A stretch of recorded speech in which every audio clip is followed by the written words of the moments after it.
Oh, wait a minute. It's my reflection time. And then we share the mission support formula. All right. I have some slides, and I have a clicker, and I'm hoping that my clicker is on. It doesn't have a light on it, Taylor. Is it supposed to have a green light on it? So we'll see. All right. Well, let's see if it advances when I do this. It does advance when I do this. So I'm going to start right now and let you know that, 6 years ago, I got to reflecting a little bit, and I actually worked on this last night a little bit and this morning because I didn't know what was going to happen. If you can we keep the slides up? And maybe they are, but I can't see them. There we go. And it's okay if you can't see me because I think people already know what I look like. But 6 years ago, this is a picture from the bishop election. I had more blondish hair instead of white hair. Didn't have any grandchildren at that time. My mom and dad were still alive. And I had never been to a synod council meeting in any synod ever. I had never been to a church-wide assembly ever. I really didn't pay much attention to or frankly care about synodical polity at all. And so it really was quite a shock. This time around, and thank you that there is a this time around and for placing that confidence again. And I noticed there are about 20 more people who are present with us today who weren't here yesterday. So you have the privilege of being able to blame all the people who were here yesterday that happened.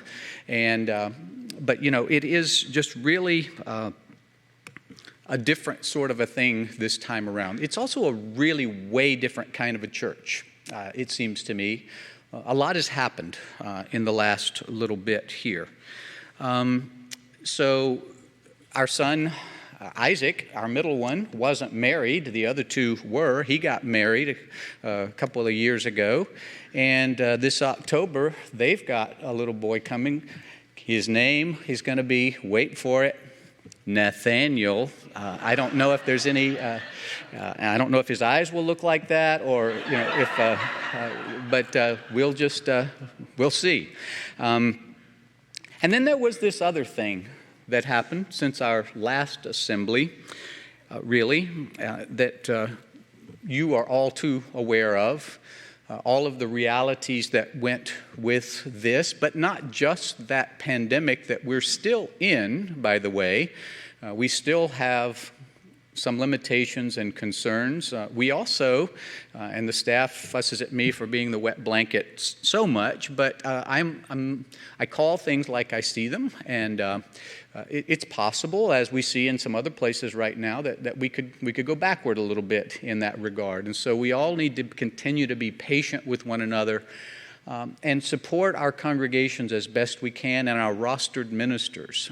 Now, I had a woman one time at a small congregation in the classic basement meeting where you do a question and answer with the bishop. And, I said, who knows what a synod is? And she raised her hand and she said, I know, it's a union for pastors.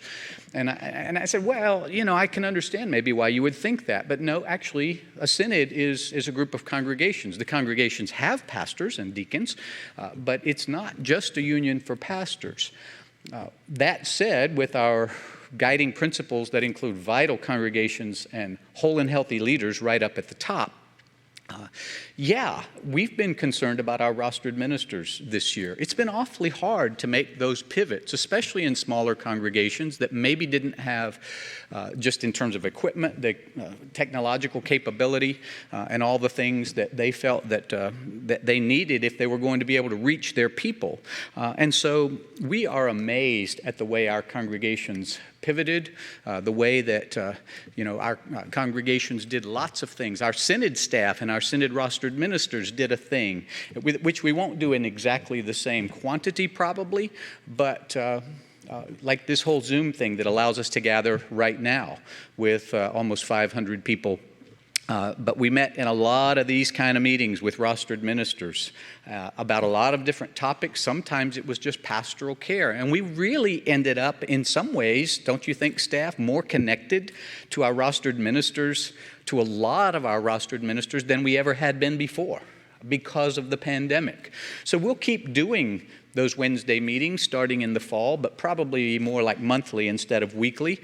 We pivoted immensely. Our Synod Finance Committee started meeting every week for months.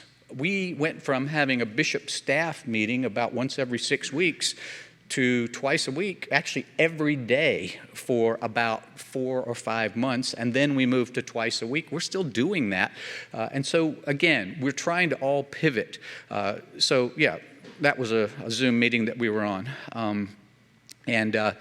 We decided early on, both as a staff and as soon as Synod Council was able to gather, and they did a tremendous amount. So many extra meetings, so many special meetings to consider regathering guidelines and all of those things. We all were so very grateful to realize that circumstances can change in a moment. And we all know that all too well from March of 2020, don't we? But our core values that you all had helped us finalize 2 years ago when we gathered in assembly, it went through so many iterations, starting with our staff, then our Synod Council, and looking to our deans, and then to just random folks. And then somebody said on Synod Council, I don't think we ought to call these our core values unless we do, it was you, Pastor Alfredo, I don't think we ought to do this unless we talk to the whole Synod Assembly and say, what are your core values? So around tables, remember? Those of you who were there before, we did those exercises, and those 4 things just rose to the top. It was absolutely clear. There really wasn't much question about it, that we are Christ-centered. Kind of goes without saying, but it actually doesn't, right? We need to know that we are Christ-centered. That's where it starts. That we are generous in the North Carolina Synod, that we value relationship, and that we value reconciliation.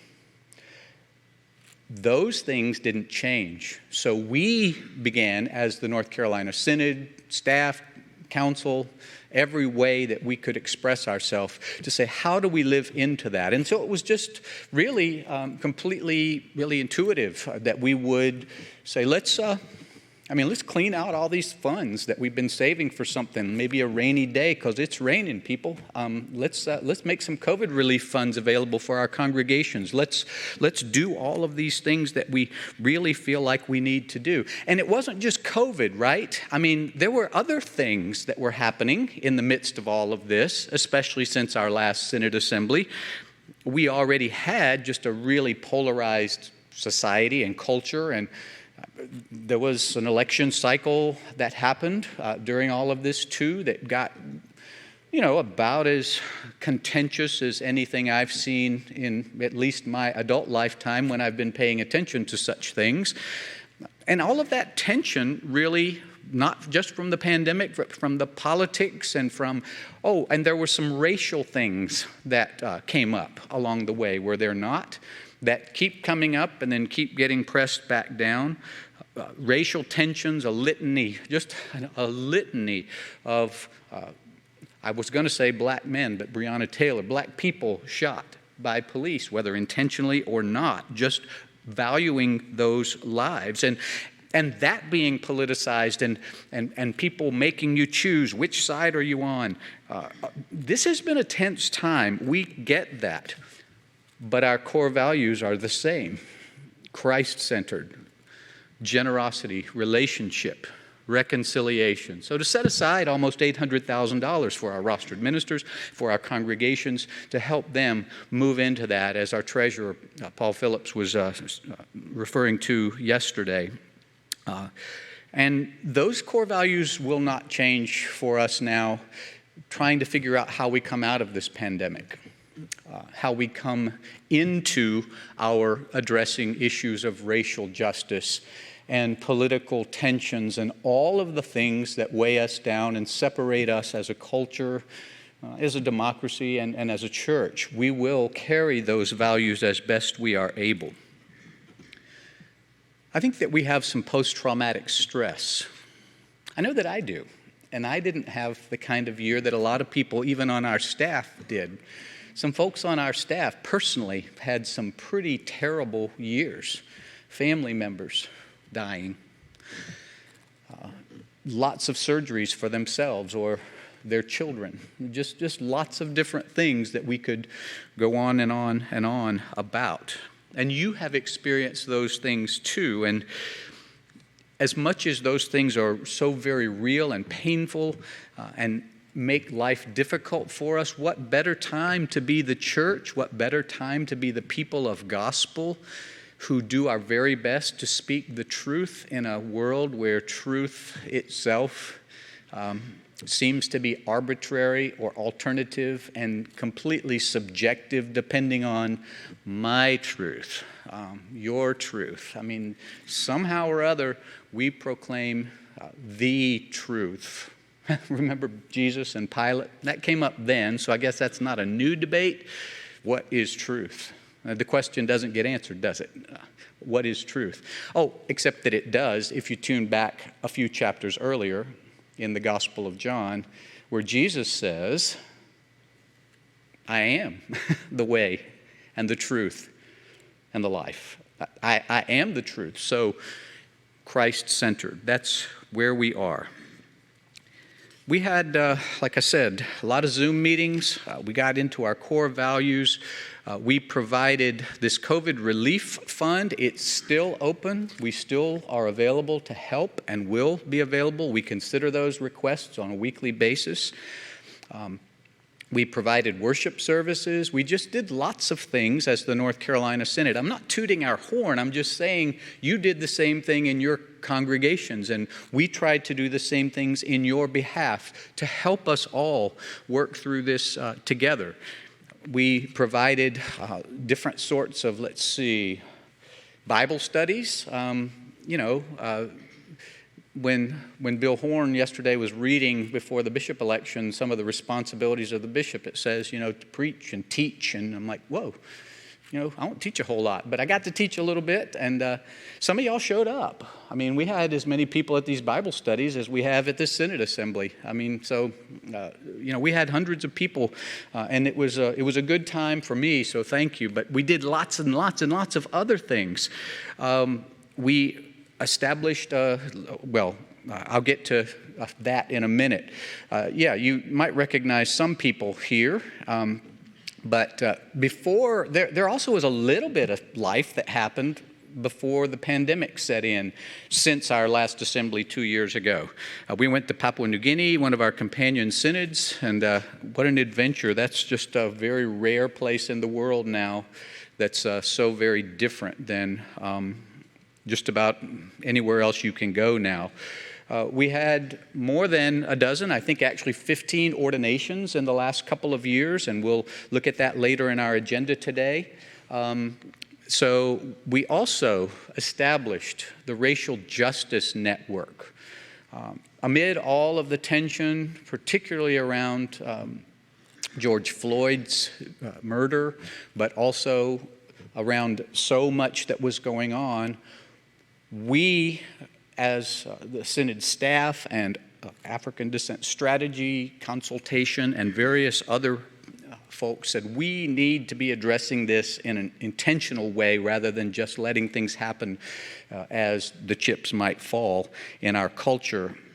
And so that was something that people signed in. You didn't have to sign up for it, but you became a member. You paid a fee. You participated in that. And I don't know the number on that, Pastor Danielle, but it's a lot of people. It's hundreds of people who are part of that. And that will continue in the North Carolina Synod. You heard Paul say, as the treasurer, that we are proposing in our budget that will be before you today, this All Races, One Church fund. Let me just tell you, we talked and talked and talked and talked and talked about this, and we're still talking about this because we felt like we need to be really, really careful, because people who look like me, even sometimes often, think that they're doing a good thing, and maybe they're not. That maybe that they're trying to control something, and that the privilege or even the broader category of supremacy, white supremacy, systemic things that we're not even aware of. And so we talked about, what do we call this? If we have such a fund for communities of color, and how do we make it, how do we make it not about the appeasing a conscience or, just a token gesture sort of a thing? I mean, all of those things are important. And how do we as white people, essentially, how do we honor without relying on people that we've counted on all of our history, really, to do the work of racial justice and reconciliation, that is, people of color? How do we do that? So we said, hey, we could call this reparations. Oh, no, that's a politically charged word. Well, I'm kind of past that, by the way. I'll talk about politics in a while during this later on in this slide thing. But I just wanted to say that as we talk about AROC, we said, well, not reparations. One of the people on our finance committee, who happens to be a person of color, said, well, it would be nice to put $100,000 in the budget and set aside $150,000, from reserve funds and start this fund, but please don't call it reparations. Really, why? If you're going to call it reparations, that's insulting if it's not in the millions. Because there's a lot to start talking about here and say, well, we're going to make a start here. Well, how about we call it Reconciliation Fund? Ooh, that's one of our core values, Reconciliation Fund. Well, another person pointed out kindly but firmly, how can we call it reconciliation when reconciliation means that you're going back to something the way that it used to be better? And since 1619, it hasn't been better. For people who look like me, she said. So we talked about naming it after a person, naming it after whatever, but language matters. But finally, in a recommendation that was in consultation with African Descent Strategy, they came up with what you saw yesterday when Pastor Rich Hogg told us, the all races, one church, and with Paul described from our African Descent strategy, essentially charter that describes who we are as a church. And so that's where we're going to move. And this doesn't mean we're there. This means we took a tiny step. But it was a big, tiny step for Synod Council. I mean, how many hours did we talk about this with Mission and Ministry, Pastor Cassie? Like a lot.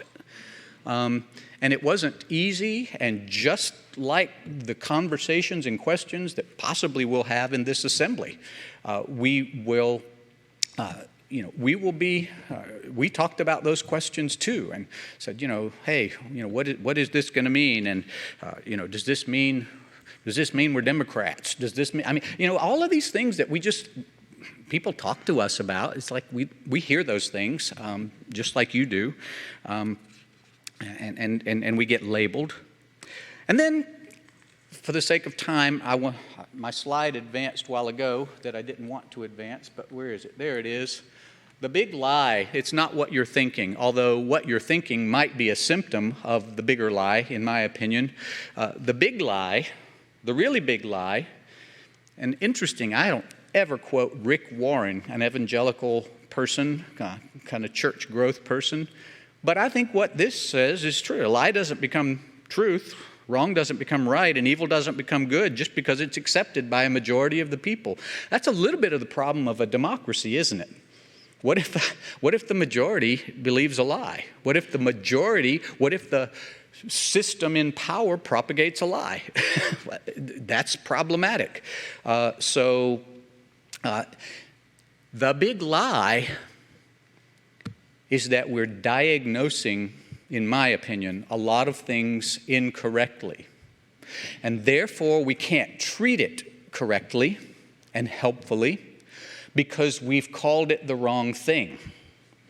We've decided that we have a problem, and I'm talking generally, not just about race relations now. I'm talking in the biggest possible picture, that everything in life is a problem, that everything that's a problem is somebody's fault, so therefore we can blame them and therefore push them aside or oppress them.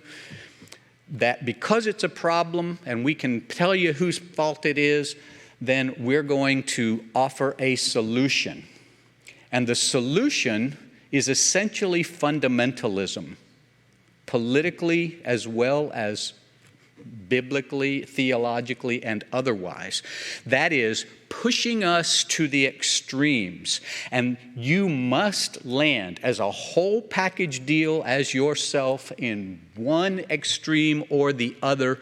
And if you buy this portion of it, you have to buy this portion of it. That is a lie. I know that I am more complex than that.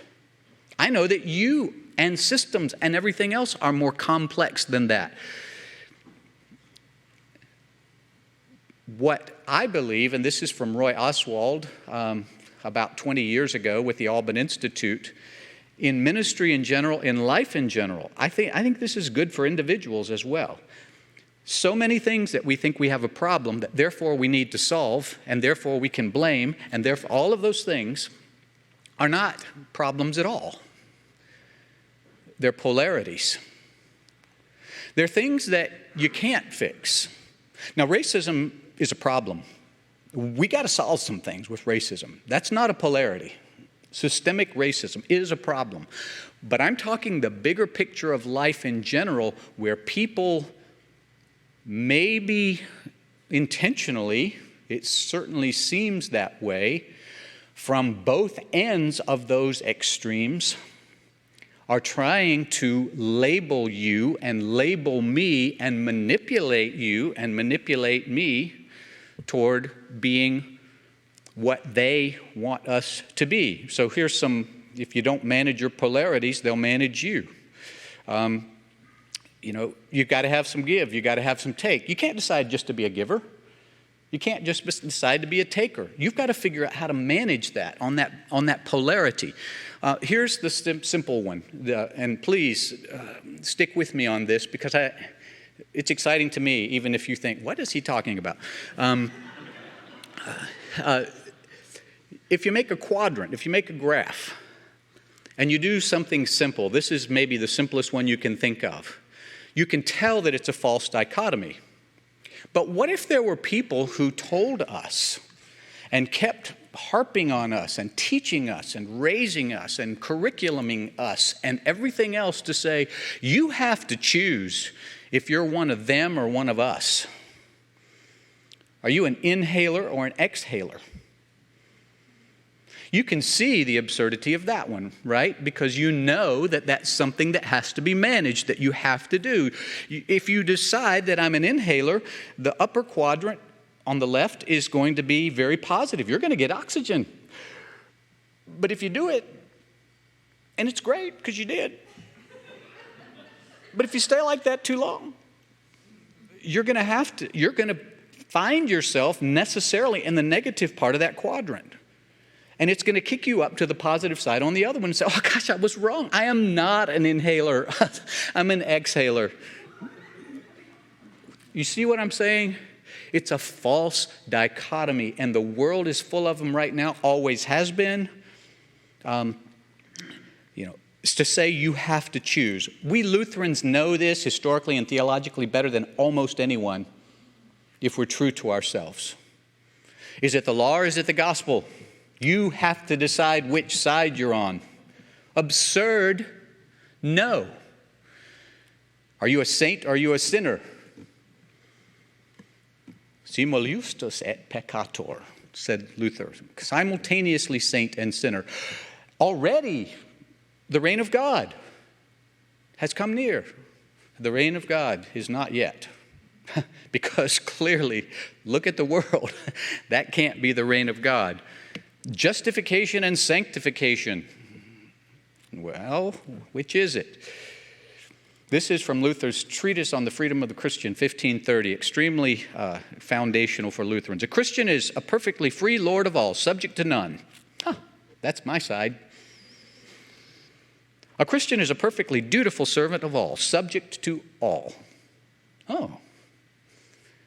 So which one was Luther saying? It's a both and. We are dialectical theologians. We are dialectical people. Do you understand what's going on here? I'm not just talking about the church. I'm talking about life and culture. That if we misdiagnose these things, some other ones, are you going to be a strict parent or a lenient parent? Well, doesn't it depend somewhat on the kid and on the circumstance and everything else? You cannot simply choose one or the other. Are you going to be conservative or liberal? Oh, this is part of the big lie, that you have to be one or the other, and it's a package deal.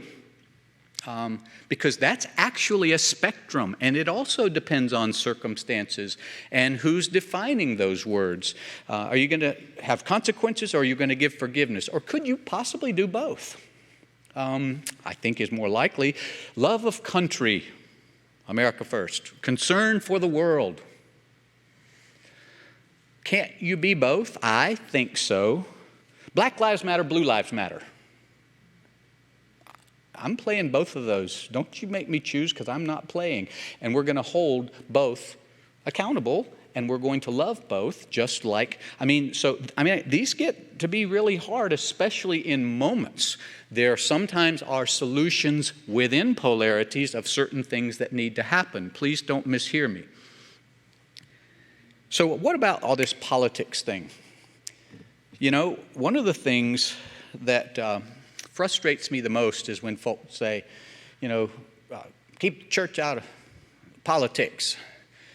And most of the people who post that on my social media posts as some sort of a response post Franklin Graham memes all the time. And so I'm like, so wait, no. You just mean keep my politics out of your church or whatever. Sam Wells, who used to be at Duke Divinity School, not the Divinity School, but really was dean of the chapel there. Our pastor, Christy Lohr Sapp, worked as the associate dean with him for a while, and I know Dr. Mindy Maycant at deacon at Lenore University also, he was her doctoral sort of supervisor person. Really wonderful theologian, and is now back in England. But he said, and think of it this way, politics is the name we give to resolving differences short of violence. That's pretty simple, isn't it? If you don't do politics, you end up doing violence. So would it not then follow that the church has to be about politics? Are we not about politics in some ways this weekend as the church? Not political parties. Are we about politics in approving or disapproving a budget, in electing or not electing me, but certainly electing someone as a bishop, about are we going to do this or are we going to do that? We call it, in a churchy way, polity, but it comes from the same word, polity, politics. It's the way we do things. It's how we interact together.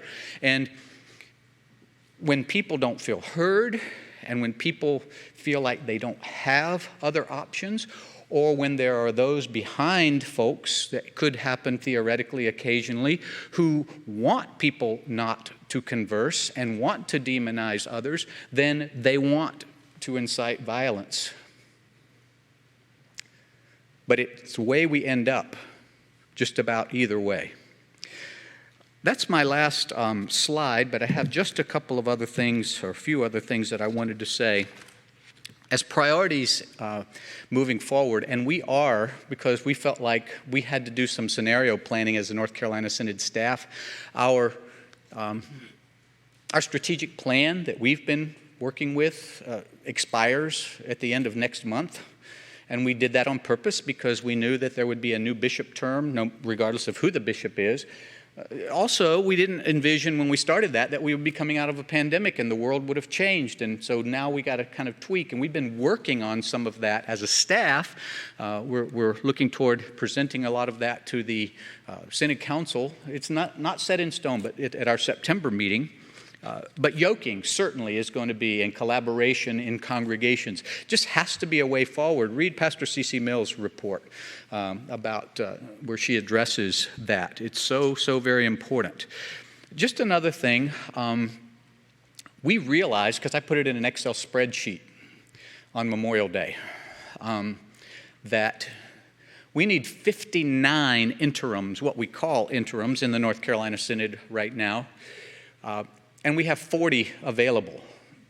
And so we get into a constitutional bind, Vice President Horn, when the bishop shall appoint an interim, but you don't have them.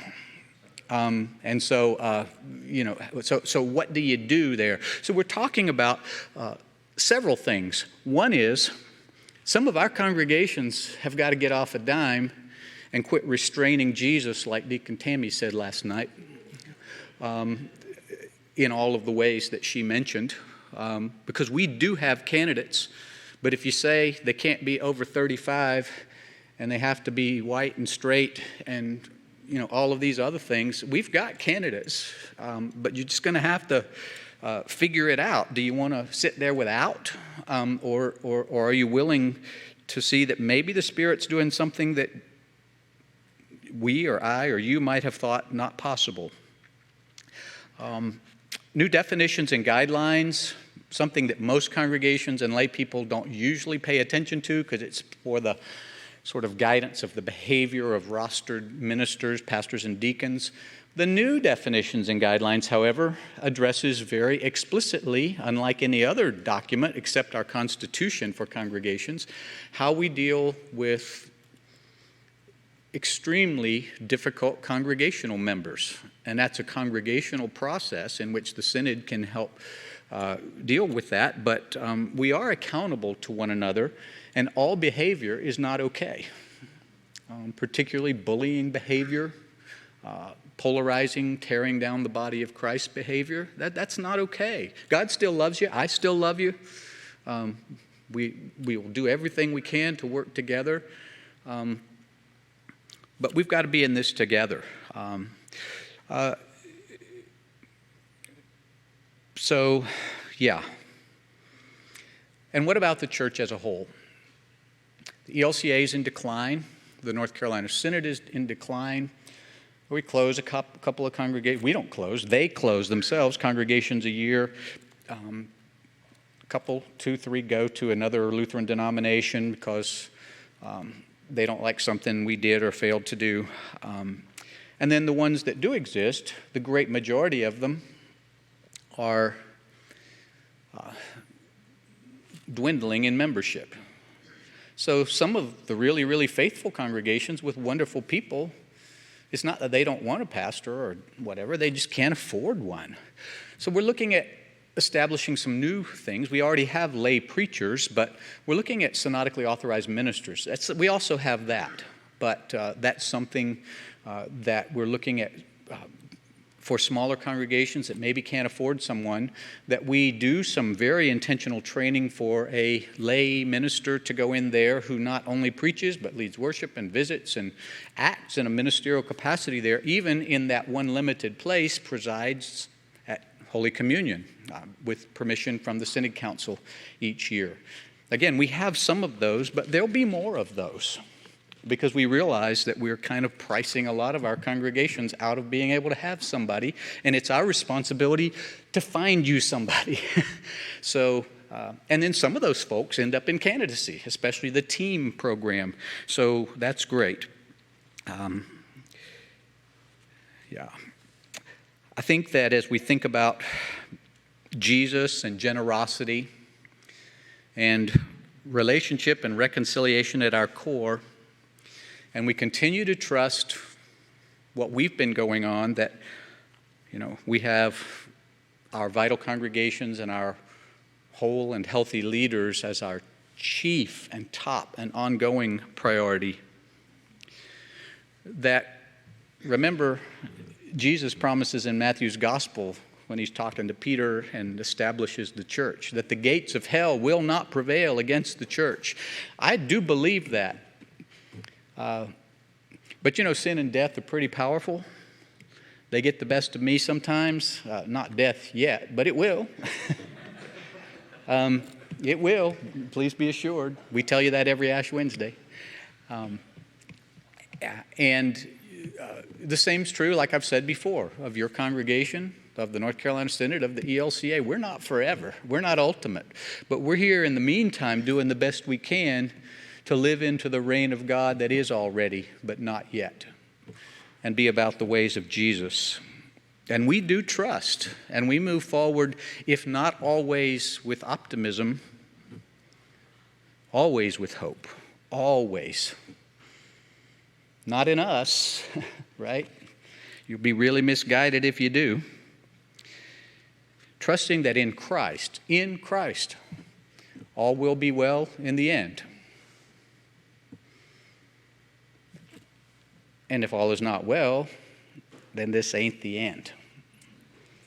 And in that promise, and in the freedom of the gospel, right,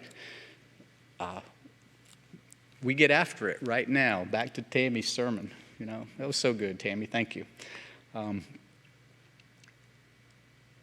And do our best to be the church together. All right? Thank you.